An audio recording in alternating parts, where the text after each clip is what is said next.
uyarıyı alıyorsanız korkmayın. Herkese merhabalar. Eğer Volkswagen Skoda grubu gibi bir araçta veya diğer marka araçlarda da bu olabilir. Ön çarpışma önleyici, yaya destek sistemleri vesaire gibi üst paket bir araç kullanıyorsanız bu şekilde hata kodları alabilirsiniz. Ön park destek sistemi hatası. Bunun sebebi genelde kirlenmekle ilgili. Ön sensörleriniz kirlenmiş ve önü algılamıyorsa bu şekilde hatalar alabilirsiniz. Yapmanız gereken tek şey bu sensörleri yıkamak, temizlemek. O yüzden korkulacak bir şey yok diyebiliriz. Yıkadıktan sonra eğer ciddi bir problem yoksa sadece bu sensörleri temizleyerek bu sorundan kurtulabilirsiniz. Evet, aracımızı yıkadık. Gördüğünüz üzere temizledik.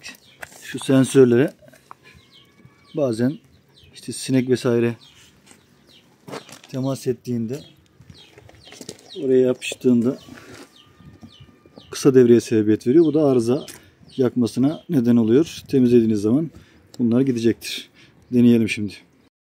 Temizliğimizi yaptık. Şimdi deneyelim. Hadi bakalım ya Allah.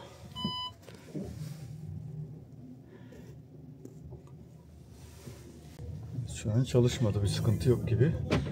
Arıza yok. Sağlıklı çalışıyor. Duralım. Evet, sıkıntı yok. Problemimizi basit bir yıkamayla hallettik. Muhtemelen bir sineği ezdik ve kısa devreye sebebiyet veriyor. Algılamakta güçlük çekince de arızalanması yapıyor. Şu an herhangi bir sorunumuz, problemimiz yok. Emniyet kemerinizi takalım. Yola çıktık, dur kalkımızı yaptık, denedik. Şu an herhangi bir problem görünmüyor. Genelde durmaya yakın zamanlarda algılayamadığı için hata veriyor. Duralım. Sıkıntı yok. Hatta stop edelim. Tekrar çalıştıralım.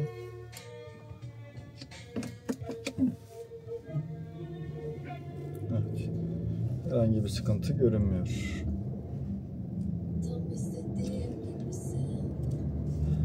Eski BMW kullanıcısı olarak böyle hatalar karşıma çıktığı zaman biraz ürküyorum.